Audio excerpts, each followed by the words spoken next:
Alrighty, so listen up, folks. My bad for the late upload. I got busy, got a new job at Anytime Fitness. That didn't really make me busy. To be honest, I kind of just forgot. So my bad about that. All that shit, right? I wanted to post one video per week, and then slowly increase it, but I forgot to post my last one. It's all recorded. I just haven't edited it and posted it. And I guess I posted it now because you're watching it right now. So my bad about that. I really don't know. I don't have an excuse. I just fucking forgot. So yeah, if there are some fans out there that love my videos, hardcore fans that want to watch them every week, and you missed out on one, even though you are imaginary, I'm back. So there you go. A lot of the time, the difference between people who get jacked in the gym and those who stay at a mediocre level is the exercise selection. Exercise selection is one of those things that is kind of debated in the fitness community as being not so important or very important. In my opinion, when it comes to the truth, it always falls somewhere in between the extremes. All right. For example, someone could do a completely basic gym split that they find on YouTube, and they could develop one of the best bodies you'll ever see in your entire life. And in other cases, a person might spend their entire year concocting a perfect routine, perfect exercise selection for them, and still end up like an absolute buffoon. The difference between these two individuals has a lot to do with a lot of the things I've spoken in multiple other videos: consistency, diet, testosterone, genetics, and the muscles targeted. This video is obviously about the actual exercise selection. For example, the difference between a normal standing bicep curl and a lengthened incline bicep curl, or a preacher curl, or a standing barbell curl, or a spider curl, or any of these curls. The beginning of this video was slightly clickbaity, I will say, because in my honest opinion, exercise selection doesn't matter that much. All right, so the actual helpful advice for your training is that the exercise selection doesn't matter that much. So if you want to click off the video right now, you can. Genuinely speaking, exercise selection plays such a small role in your muscle building that if you are not advanced or pretty decent in all the other categories that I've spoken about in this channel, exercise selection is not something you should be focusing on. However, for those who are willing to take it one step further in their exercise journey, I'm going to be giving the list of the best exercises for each muscle, in my opinion. To make this video fairly short and simple, I'm going to be addressing every single muscle/muscle group. For example, when I say the abs, I'm going to mean the side abdominals as well as the middle abdominals. And when I say bicep, I'm going to be meaning both heads of the bicep, including and the brachialis and all that. When I say tricep, quad, I mean the whole damn thing. All right, and I'm going to keep this video as short as possible, so we'll just get right into it. First off is the chest. For chest, the best exercise, in my opinion, is the incline dumbbell press. When growing a muscle, you want a stretch more so than a squeeze. That is where the most mechanical tension is, according to studies. And so the incline dumbbell press provides a lot of that stretch, which you need, which you like, which you want. And your chest also follows a pattern of one contracting. It goes from far apart with your hands to closer. What that means is your full range of motion for your chest isn't just like straight forward or like this. That would mostly be your triceps. It's more so starting off stretched like this and coming and reaching in the middle to get that full contraction. With the barbell bench press or barbell incline bench press, you do get that awesome stretch, but the squeeze is less optimal because your hands aren't meeting together, or your hands aren't pulling closer as you get to the end of the rep. Now, there are a lot of machines that mimic the incline dumbbell press, but I think the ability to progress and the fun factor as well plays a huge role in this. Not only is it, in my opinion, the most fun chest exercise, which is very important because, if it's not fun, it's not sustainable, and you're not going to be able to be consistent with it. And without consistency, it doesn't matter if it's the best exercise in the world, you're not going to make much gains. But apart from that, it checks off all the boxes of having a good stretch, contracting in the middle, And there are a lot of machines out there that mimic this, but like I said, I don't think there's anything that comes close. A heavy ass dumbbell in each hand, that's way cooler than that's way more fucking sick than, you know, a machine you're just like putting a different, like, you know what I mean. So that's why incline dumbbell press is my go-to. Now there are flies and pec flies of sorts out there. Those are great as well for that stretch and that squeeze, but you're not allowed to put as much weight with those, and if you do, they're pretty dangerous. So for overall, the incline dumbbell press is my go-to. Next, we're gonna be moving on to the back, which includes the upper back and the lats.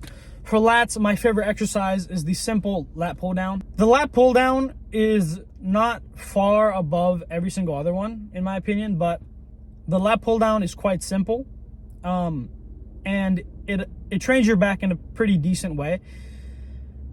It trains your back good, right? There's a reason why the lat pull down is in almost every single back that you'll find, even for professionals. It's not miles above the rest, but it's good. It's great. All right. So if you do lat pull down, you'll be jacked when it comes to your lats. All right. For the upper back, my favorite exercise is the chest supported row. All right. Any chest supported row, as long as you can get that awesome squeeze and that decent stretch, but mostly focusing on that chest support where you can breathe as well. That is the most optimal machine in my opinion. All right, now that could be substituted also with the cable row, the seated cable row, but without the chest support, it's a little less optimal in my opinion. So chest supported row is the best. For the abs, you wouldn't want to do anything like body weight. Sure, that's good for cardio, and maybe if you're a very beginner, you're gonna build some gains, but just like any other muscle, you want to progressively overload it to give it that mechanical tension over time to build it. And so my best suggestion for you would be a simple ab machine, which mostly emphasizes the stretch portion of the workout, because obviously stretch promotes more growth. For the biceps, I would recommend a plate loaded preacher curl machine. All right, I don't know what it is about the plate loaded ones, but they're just way superior to the machine ones in my opinion. If you don't have a plate loaded preacher curl, then my next go-to would be a standing barbell curl. Now these are really good because they're easy to progressively overload. They train your entire bicep, but so does every other machine. And they're overall just great. All right. You can get that heaviness, you can get that stretch, you can get that squeeze. Overall, it's just great. For the triceps, I'm quite torn on this one because I mostly built my triceps through the Skull Crusher machine. Before I did the Skull Crusher machine, I was like, my triceps were, you know, shit. But after Skull Crusher, after progressively overloading on Skull Crusher for about a year, triceps exploded. However, still, I'm gonna give the crown to the tricep push down machine, the tricep cable push down, just because I know that my situation isn't everyone's situation, and for most people, the tricep push down machine is what they will be able to relate with and connect with the most. So although my favorite exercise for the triceps is the Skull Crusher, it's instability and elbow and joint health issues paired with it not being exactly the safest thing in the world make me say that for overall gains, the tricep push down is definitely the winner. For shoulders, my go-to shoulder exercise is not a shoulder press, because although the shoulder press builds your entire front inside delt and a little bit of the rear delt, mostly it focuses on the front delt, which is actually your smallest shoulder part. Now there are actually 7 heads of the shoulder, but mostly people know them as 3 heads: the front delt, the side delt, and the rear delt. The front delt is already overworked anyways through a lot of pushing chest exercises, so, and even if it wasn't, I would want to train the side delt anyways, because the side delt is just way bigger and it makes you look a lot better and it makes your shoulders look a lot rounder. My go-to would be a simple standing dumbbell lateral raise. All right, very simple, easy to progressively overload. As long as you have good form, you can do drop sets and just fuck up your shoulders. All right, so there you go. Next, for the forearms, a simple Sam Sulek curl. If you don't know what I'm talking about when I say Sam Sulek curl, it's where you're at a cable and you have a little bar in front of you and you curl like this. All right, you can go super heavy on this and it's not very harmful to your wrists and it feels great. And if you just do a few drop sets, you won't be able to open your hands without your forearm feeling like it's going to explode. All right, so W curl. Next, we're going to move on to the lower body. Firstly, we're going to talk about the glutes. For the glutes, the hip thrust is the best. It's a compound machine for the glutes. It's a compound, you know, it's a glute machine, you know what I mean? It mostly targets the glutes, so hip thrust would be my go-to. However, if you don't prefer hip thrust, a standing RDL or a straight leg deadlift would also be sufficient. All right. Next, moving on to the quads. In my opinion, the best quad exercise is any variant of squat, which you prefer. This is a bit varied because when it comes to squats, a lot of people's ankle mobility doesn't allow them to do certain squats, like hack squats, for example. And I know when I say certain types, like a certain squat, like any type of squat, I mean like pendulum squat, hack squat, Smith machine squat, or normal squat, I know there's so much variety there, and each exercise is almost completely different to the other. But just because the amount of different genetics out there and abilities out there of people's legs and their height and their humerus and their femur lengths and all that, I would say find a squat variant that is helpful to you for your quads and do that. The leg extensions and leg presses are also great.